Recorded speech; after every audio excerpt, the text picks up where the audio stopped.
If you watch the actual footage of the ICE agent shooting that woman, that 37-year-old American citizen, in her face, no matter what angle you watch that video from, you'll see that she wasn't trying to run him over with her car. You know it's bad when white American citizens are being shot by ICE agents. The president said the woman was disorderly and that she viciously and willingly ran over the ICE agent. And you know what? That would be disgusting if it were true. But it wasn't, because we watched the video and we saw that that didn't happen. I just want to know if American citizens can receive a pamphlet of what the new rules are, because then surely we can read them, understand them, and then comply. They signed up to be federal agents knowing that their job required them to be in conflict, but they're so afraid of any type of conflict that they'll kill anybody they come across. Make that make sense. This big ass man was so afraid of this woman in her car cutting the wheel to get away from him, because that's what you can see in the video, cutting the wheel to get away from him, that he shot her 3 times in the head.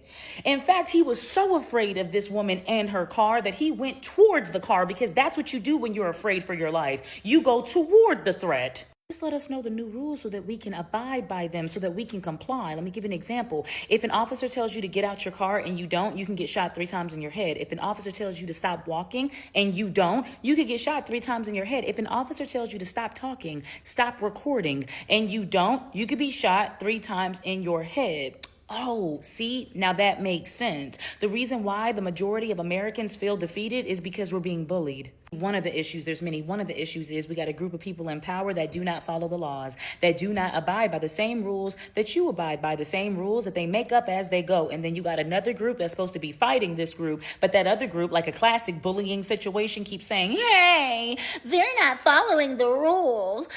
Hey, they're breaking the Constitution. I don't know if you've ever been bullied, but if you haven't, let me explain. The bully's gonna keep beating your ass. The bully's gonna beat your ass. You're gonna tell your mom's gonna ignore you. The bully's gonna beat your ass. You're gonna tell the teacher will ignore you. Same thing happens with the principal ignores you. And so you got 2 options. You can sit down and keep on being beaten until you are no more, or you can fight. Let me tell you why Americans sometimes choose not to fight. I don't care what the millions of images and videos that you see on that screen that you're addicted to every day say. The majority of Americans are tired of this.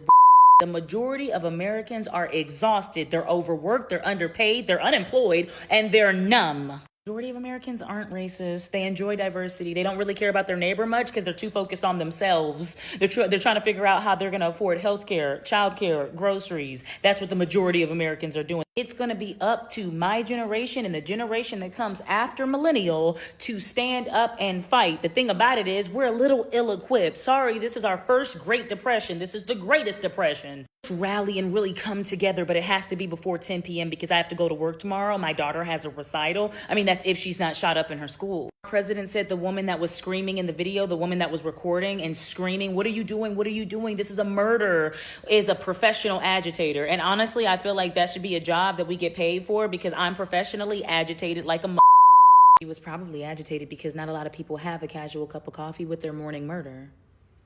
What's up, millennials? We riding at dawn before or after we take our Lexapro and roll up? You let me know. Rest in peace, Renee Good. We seen that you didn't deserve to die. We saw it with our own eyes that you didn't deserve to die, no matter what anybody says.